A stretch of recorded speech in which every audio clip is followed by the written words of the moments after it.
여러분 안녕하십니까?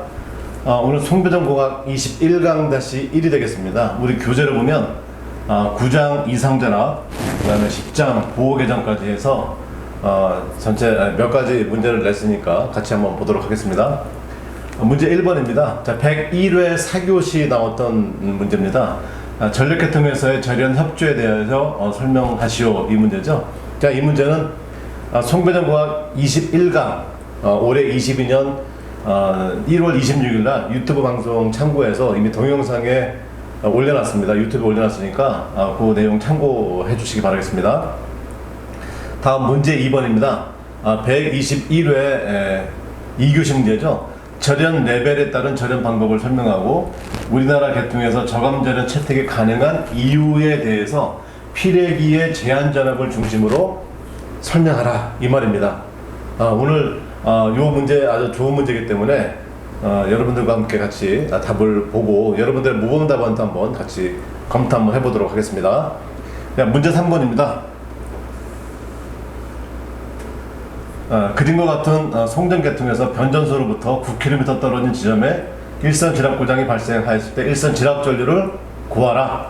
그래서 요거는 제가 수업 시간에 다 풀어드렸던 문제죠.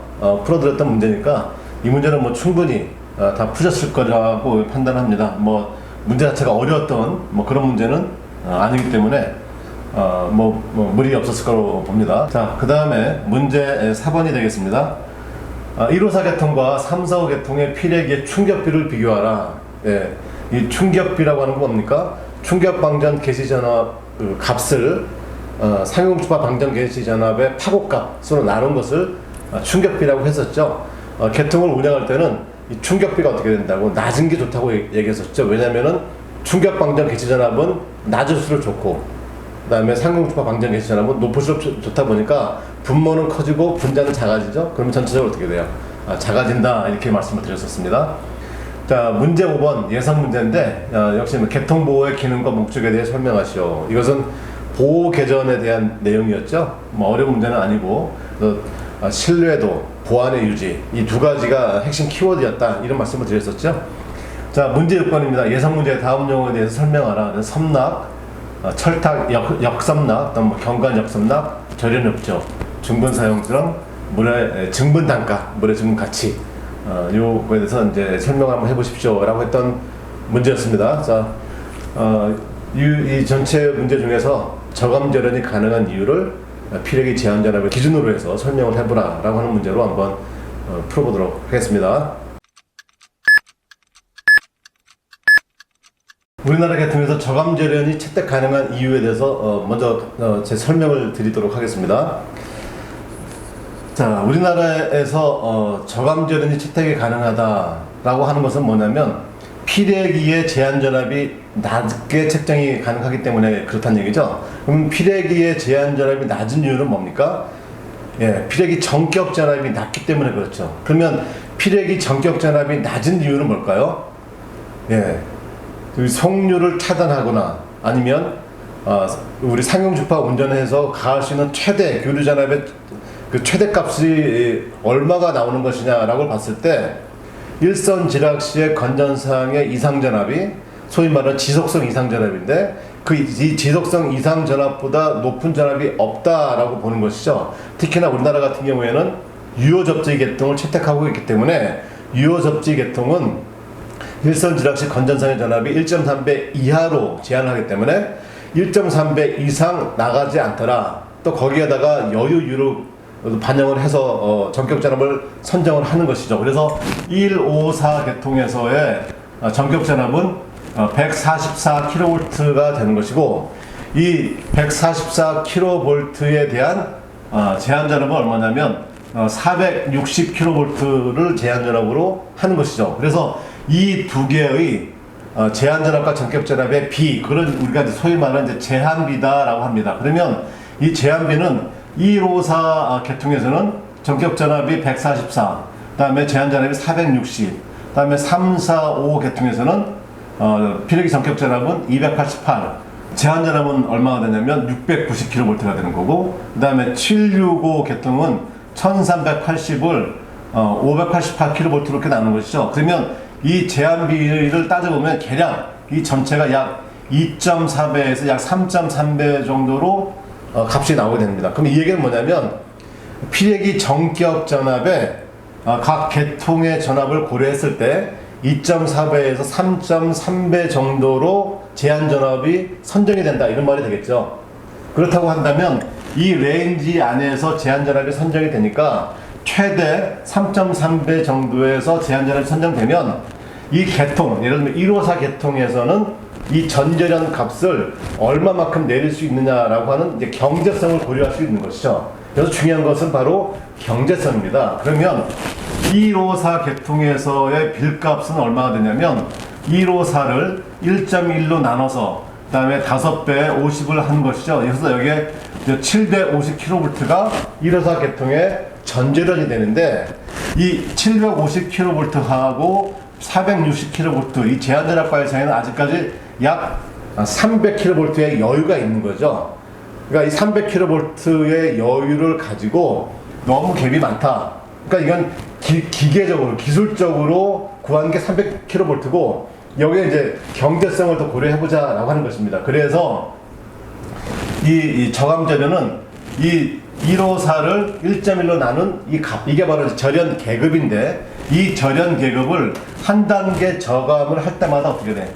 20%씩 절감을 할 수 있다 이겁니다. 네, 그래서 요 계산하면 140이 나오는데 140에 20%가 절감된 80%, 네, 80%를 적용하면 그냥 112 정도가 나오죠. 그래서 이 112를 가지고 120을 기준으로 해서 하게 되면 얼마가 되냐면 650이 나옵니다.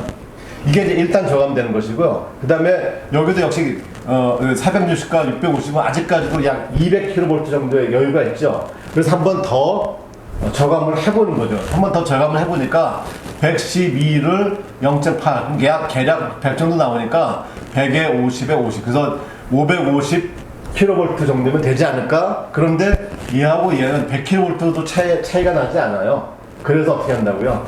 이것은 552단 작업까지는 좀 부담스럽다. 그래서 전절연을 750으로 하고 저감절연에서 피레기의 절연값은 650으로 하자. 그래서 1단을 저감을 하는 것이죠. 자, 이런 개념으로 해서 3, 4, 5는 제가 수업 시간에 말씀드린 것처럼 몇 단 저감이 가능합니까? 2단 저감이 가능하고 7, 6, 5는 3단 저감이 가능한 것이죠. 자, 결론 내리자면 저감절연이 가능한 이유는 피레기의 제한전압, 즉 충격방정 개시전압이 낮게 선정할 수가 있는 것이고, 제한전압을 낮게 선정하는 것은 이 각각의 제한비를 감안했을 때 전격전압을 낮게 선정할 수 있는 것이고, 이 전격전압이 낮은 이유는 뭐냐면 우리나라 같은 경우에 유효접지 계통을 채택했기 때문에 일반 우리 상용주파 운전할 때에는 전격전압의 값이 낮아질 수밖에 없다. 그래서 이제는 이 3단 논법으로 적용에 들어갔으면 이 문제는 어렵지 않게 풀 수 있다, 이런 얘기입니다. 그래서 우리 답안을 보시게 되면, 자, 저감전을 채택 가능한 이유가 뭐냐? 아주 잤었죠. 우리나라는 유효접지를 채택하고 있기 때문에 이 유효접지에 의한 건전상의 전압이 낮기에 선정할 수가 있다. 그래서 피레기 전격 전압이 낮고, 피레기 전격 전압이 낮으니까 피레기의 제한 전압도 낮고, 피레기 제한 전압이 낮으니까 피보호기기에 대한 빌값의 레벨을 낮출 수가 있다, 이런 얘기거든요. 그래서 이런 내용을 가지고 쭉 정리를 잘 하셨습니다. 그래서 따라서 결론, 피레기를 제한전압을 중심으로 저감절연을 하는 것이 합리적이고 경제적인 절연접지가 된다. 그래서 내용을 아주 깔끔하게 잘 정리를 해 주셨습니다. 자, 저감절연을 채택이 가능한 이유가 뭐느냐? 그러면, 자, 유효접지 계통에서 채용을 하는데, 유효접지 시 일선전압 고장 시 건전상의 대지전압 상승이 2300 이하가 되니까 전격전압을 낮출 수가 있다. 그래서 피레기 전격전압을 낮추다 보니까, 그래서 이제 저감절연이 가능한데 154 계통, 그 다음에 345 계통, 이것을 기준으로 해서 저감절연이 가능하다라고 하는 것을 실예를 들어서 설명을 해 주었죠. 그래서 피레기 제한전압이 낮음으로 저감해서 절연할 수가 있다라고 하는 이제 결론까지 도달이 되는 겁니다.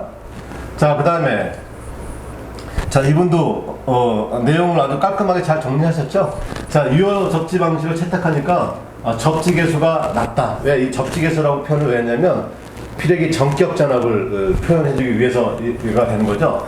그래서 피뢰기 전격 전압이 낮게 되고 낮으니까 당연히 피뢰기 제한 전압도 낮고 이러다 보니까 피보호기에 대한 들값이 낮을 수밖에 없다. 그래서 이분은 여기에 이제 유효 접지가 이제 맨 처음에 시작되는 시발점이지 않습니까? 그래서 이 시발점에 대해서 유효 접지 계통까지 잘 설명을 해주셨는데 좀 너무 이 10점짜리로 풀기에는 좀 약간 과한 면이 없지 않아 보이기는 한데 여기간 문제를 아주 잘 풀어주셨습니다. 자, 오늘 문제 풀이 여기서 정리하도록 하겠습니다. 여러분 수고 많으셨습니다.